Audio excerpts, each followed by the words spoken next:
Welcome back to the TW Local 591 podcast. My name is Gary Scheibel, your local president.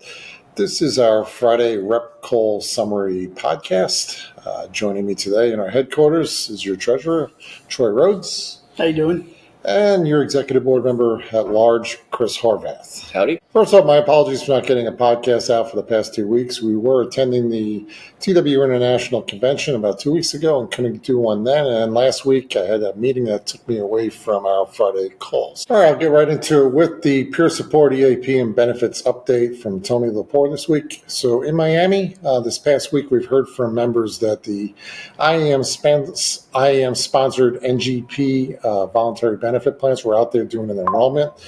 We believe their costs are way too high and their benefits are too low for our TW members.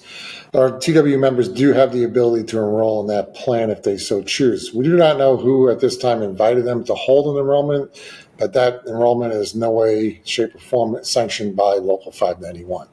That said, we are also very close to our open enrollment for the voluntary union benefits without broker hub.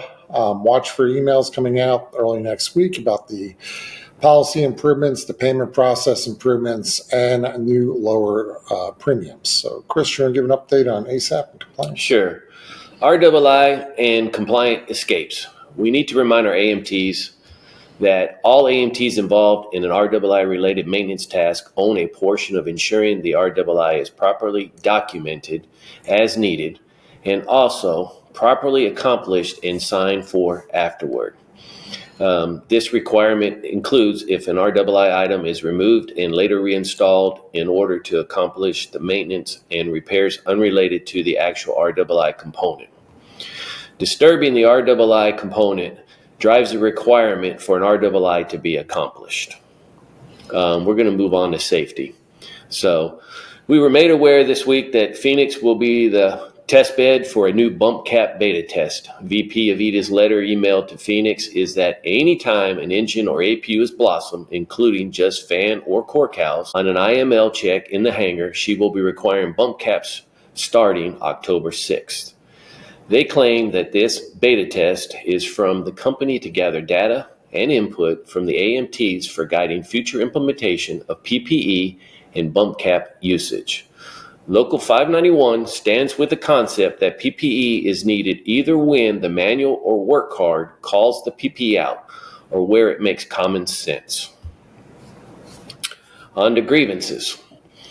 So the GRB Grievance Review Board, the association continue reviewing all prior GRB disposition letters, verifying that the necessary signatures are included and then properly sent to the locals.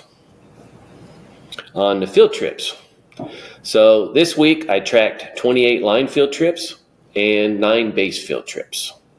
On a recent Nashville and Detroit field trip, the AMTs notified us of a number of aircraft parts and tools left in the station.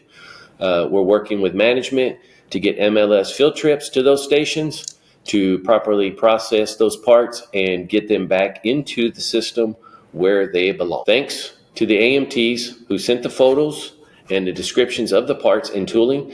It helps us to get our MLS brothers and sisters some more field trips and also gets parts and the tooling back into service. All right, thanks, Chris. Troy, you want to give an update on the hoodies purchases? Sure.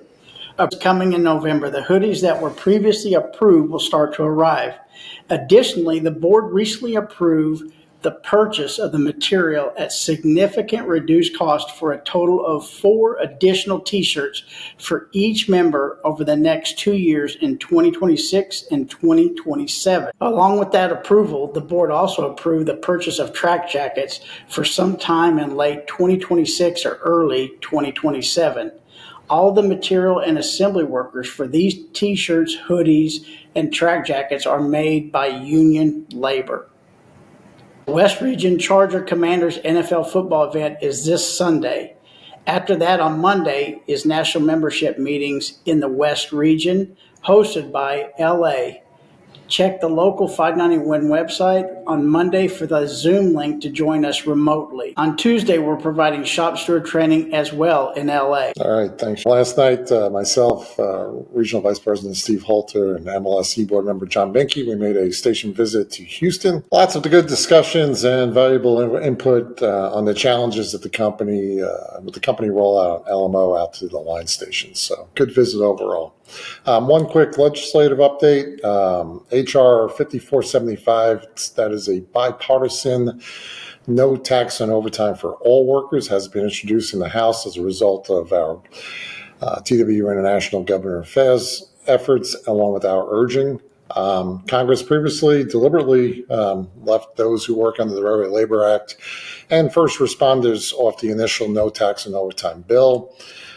This would correct what Congress did and include all of us. I would ask each of you to contact your congressman or congresswoman and urge them to co-sponsor HR 5475. So that is our podcast for today. Any other comments? Nope. Have a good weekend and be safe. See you in LA. All right. Well, thanks for watching as always. And if you have any questions on today's podcast or any suggestions for future podcasts, please contact us at info@local591.com.